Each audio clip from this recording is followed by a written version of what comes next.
Hi friends, இன்றைக்கி நம்ம வீட்டில் நைட்டே களி செஞ்சிட்டோம். அது வீடியோ போட முடியல. இப்போது களி சாப்பிட்றது மட்டும் போடுறேன்.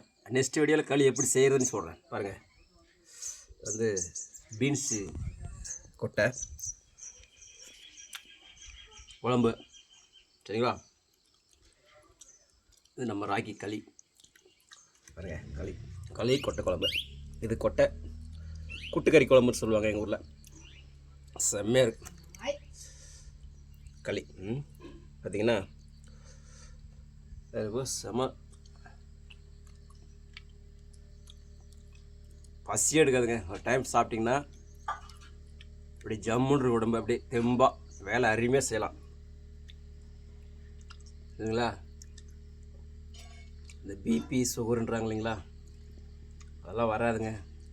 நைட்டும் களி சாப்பிடுங்க, காலையிலையும் களி சாப்பிடுங்க முடிஞ்ச அளவுக்கு. என்னடா இப்படி இருக்குது, இது இப்படி சாப்பிட்றாங்களேன்னு நினைக்கக்கூடாது. ஆனால் இது சாப்பிட்டா தான் அந்த நேரம் எங்கள் தாத்தா முன்னோரு காலத்துலேருந்து நாங்கள் இப்படி தான். இன்றைக்கி பீன்ஸ் கொட்டை வச்சுருக்கோம். இதில் வந்து அவரை கொட்டை, இந்த கொட்டைன்னு சொல்லுவோம். இப்போல்லாம் வந்து 2 மாதத்துல விளையுது, 6 மாதம் விளையும். ஆடி மாதம் போட்டோம்னா அந்த கொட்டை வந்து பொங்கலுக்கு தான் கிடைக்கும். பொங்கல் கழிஞ்சிடும், தை மாதம் முடிஞ்சிடும்.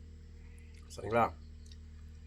இப்போ உங்களுக்கு யாராவது களி பிடிக்கும், கொட்டை குழம்பு பிடிக்கும்னு சொல்லுங்கள், கமெண்ட் சொல்லுங்கள். பாய், நெக்ஸ்ட் வீடியோவில் பார்ப்போம்.